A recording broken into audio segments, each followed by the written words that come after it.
आस्तिक और नास्तिक सदियों से भगवान के अस्तित्व को लेकर लड़ते आए हैं।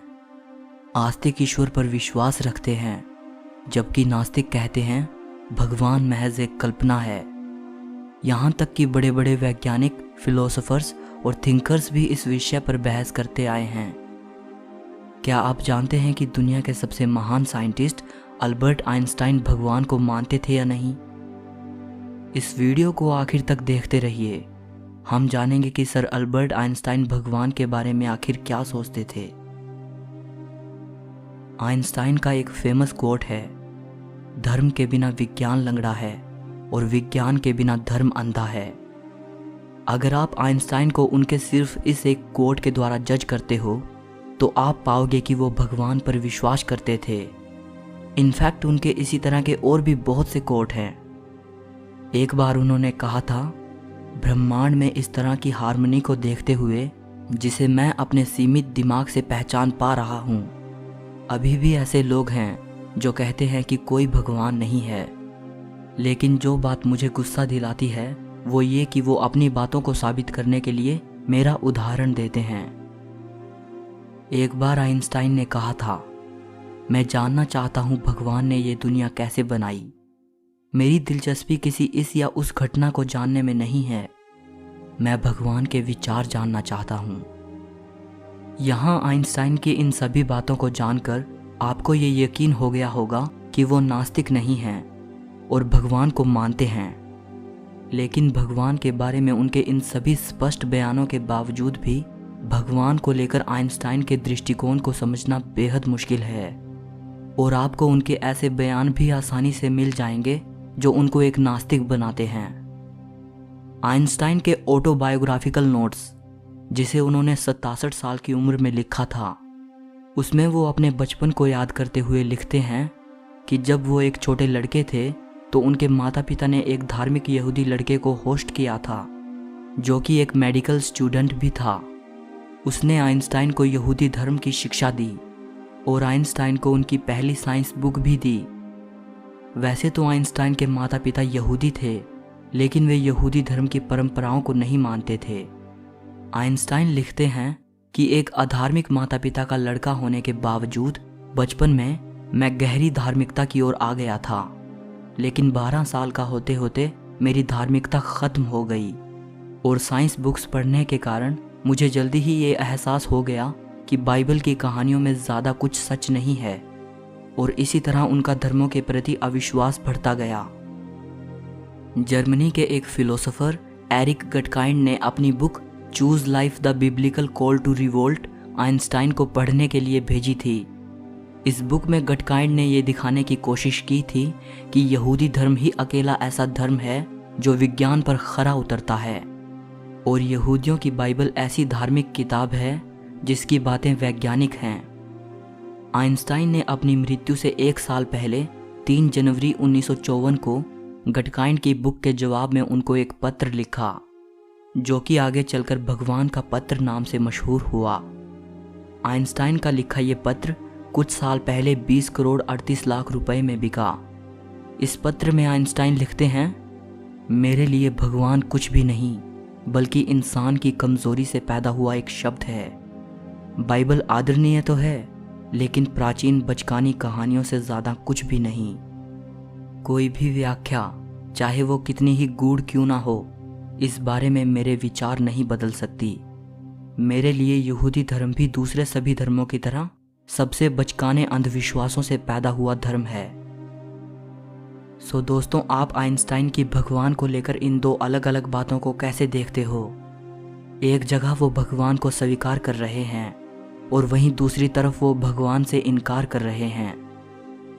एक्सपर्ट्स कहते हैं कि जब आइंस्टाइन अपनी राइटिंग्स में भगवान का जिक्र करते हैं तो उनका मतलब आस्था के प्रतीक किसी ईश्वर से नहीं होता, बल्कि भगवान की अवधारणा का जिक्र वो एज अ मेटाफोर करते हैं। मतलब जब आइंस्टाइन भगवान की बात करते हैं तो उनका सिर्फ ये मतलब होता है कि हमारा ये ब्रह्मांड एब्सोल्यूट परमानेंट नियमों के तहत काम कर रहा है। इसे थोड़ा अच्छे से समझ लेते हैं। आइंस्टाइन का एक वाक्य है, वे कहते हैं कि जब मैं किसी थ्योरी को समझने की कोशिश करता हूँ तो मैं अपने आप से ये पूछता हूँ, कि अगर मैं भगवान होता तो क्या मैंने ब्रह्मांड को इसी ढंग से बनाया होता। यहाँ आइंस्टाइन इस बात की ओर इशारा नहीं कर रहे हैं कि ये ब्रह्मांड किसी सर्वशक्तिमान ईश्वर ने बनाया है, बल्कि वो साइंटिफिक थियोरीज को समझने की कोशिश कर रहे हैं कि ये ब्रह्मांड कैसे काम करता है। एक इटालियन व्यक्ति जिसका नाम जोसेफ था, वो न्यू जर्सी में एज अ एक्सपेरिमेंटल मैकेनिस्ट काम करते थे। उन्होंने अपने आप को नास्तिक घोषित किया हुआ था। एक न्यूज़ रिपोर्ट ने आइंस्टाइन को पारंपरिक धार्मिक इंसान कह दिया था और जोसेफ इस बात से बेहद नाराज थे। 22 मार्च 1954 को उन्होंने इसी बात का जिक्र करते हुए आइंस्टाइन को एक लेटर लिखा। 24 मार्च 1954 को उनके लेटर का जवाब देते हुए आइंस्टाइन ने कहा, सच ये है कि मेरे धार्मिक विश्वासों के बारे में आप जो कुछ भी पढ़ते हैं वो एक झूठ के अलावा कुछ और नहीं। एक ऐसा झूठ जिसे बार बार योजनाबद्ध तरीके से दोहराया जाता है। मैं दुनिया के किसी पंथ या धर्म के व्यक्तिगत ईश्वर पर विश्वास नहीं करता और मैंने कभी इस बात से इनकार नहीं किया, बल्कि हर बार और भी जोरदार तरीके से इसकी घोषणा की है। तो क्या इन सब बातों के बाद आइंस्टाइन को नास्तिक कहा जा सकता है? नहीं। जर्मन पोएट जॉर्ज सेल्वेस्टर द्वारा पब्लिश किए गए एक इंटरव्यू में आइंस्टाइन ने साफ तौर से कहा, मैं नास्तिक नहीं हूं। अब सवाल ये उठता है कि वो भगवान पर विश्वास भी नहीं करते और खुद के नास्तिक होने से भी इनकार कर रहे हैं। तो फिर नास्तिकता और क्या है? जो ईश्वर को नहीं मानता वही तो नास्तिक होता है। दरअसल आइंस्टाइन पर्सनल गॉड पर विश्वास नहीं करते थे और अपने आप को एग्नोस्टिक और रिलीजियस नॉन बिलीवर कहते थे। मतलब ऐसा इंसान जो धार्मिक तो है पर भगवान पर विश्वास नहीं रखता। पर्सनल गॉड के बारे में उन्होंने कहा था, मैं ऐसे ईश्वर को तवज्जो नहीं दे सकता जो हम इंसानों जैसी ही अनुभूतियां करता हो और गुस्सा, अहंकार और नफरत जैसी तमाम बुराइयों से भरा हो। मैं बार बार कहता रहा हूं कि मेरी समझ से पर्सनल गॉड का आइडिया बिल्कुल बचकाना है। आप मुझे एक एग्नोस्टिक कह सकते हैं, लेकिन मैं नास्तिकों के उस दिग्विजयकारी उत्साह में भाग नहीं लेना चाहता जो नौजवानों से उनके धार्मिक विश्वासों को छुड़वाने के लिए किसी भी हद तक जाने को तैयार रहते हैं। बाबा आइंस्टाइन की इन सभी बातों के बाद आप ये कह सकते हैं कि ना तो वो सच्चे आस्तिक थे और ना ही घोषित रूप से एक नास्तिक ही थे।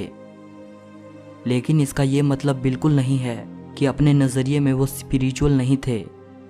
अपने सिंपोजियम ऐसे को समाप्त करते हुए वो ये कहते हैं, मानव जाति का आध्यात्मिक विकास जितना आगे बढ़ेगा उतना ही मुझे लगता है कि सच्ची धार्मिकता जिंदगी के डर, मौत के डर और अंधविश्वासों से नहीं बल्कि तर्क संगत ज्ञान के प्रयास के द्वारा आएगी।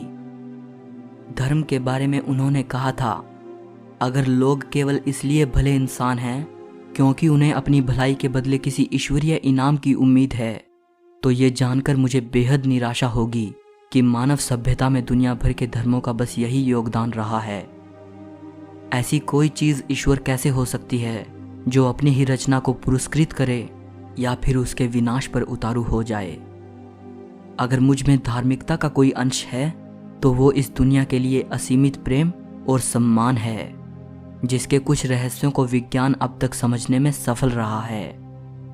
कॉस्मिक रिलीजन का ये एहसास किसी ऐसे व्यक्ति को करवाना बेहद मुश्किल है जो दुनियावी धर्मों की दलदल में गले तक धंसा हो और पीढ़ियों पुराने अपने धार्मिक विश्वासों को छोड़ कुछ और सुनने तक को तैयार ना हो। अब एक आखिरी बात, क्या आइंस्टाइन की सोच में भगवान शब्द के लिए कोई जगह थी? जवाब है हाँ। वो स्पिनोजा के भगवान को मानते थे और उन्होंने कई बार इस बात का जिक्र किया था। गटकाइंड को लिखे लेटर में भी उन्होंने इसकी बात की थी। बारूक स्पिनोजा एक डच फिलोसोफर थे। उन्होंने भगवान की एक अलग ही कल्पना की थी। उनका भगवान दुनियावी धर्मों वाला भगवान नहीं था। स्पिनोजा किसी पर्सनल गॉड या सर्वशक्तिमान ईश्वर में विश्वास नहीं रखते थे जो किसी बड़े से सिंहासन पर बैठा हुआ दुनियावी कामकाजों को देख रहा है और अपने ही बनाए गए प्राणियों के बारे में फैसले ले रहा है, बल्कि स्पिनोजा का भगवान प्रकृति की खूबसूरती के लिए जिम्मेदार है और प्रकृति में ही मौजूद है। सो इस वीडियो के लिए इतना ही। मुझे उम्मीद है कि ये वीडियो आपको अच्छी लगी होगी। अब एक क्वेश्चन मैं आपके लिए छोड़ देता हूँ। बताइएगा कि आप आस्तिक हो या नास्तिक। अगर आप एक आस्तिक हो तो वो कौन से कारण हैं जो आपको ईश्वर पर विश्वास करने के लिए मजबूर करते हैं? ईश्वर के अस्तित्व को साबित करने के लिए आपके पास क्या तथ्य हैं? और अगर आप एक नास्तिक हो तो क्यों हो? वो कौन से कारण हैं जिनकी वजह से आप ईश्वर जैसी किसी चीज़ पर विश्वास नहीं करते? कमेंट करके बताइएगा। जाते जाते वीडियो को लाइक और शेयर ज़रूर कर देना।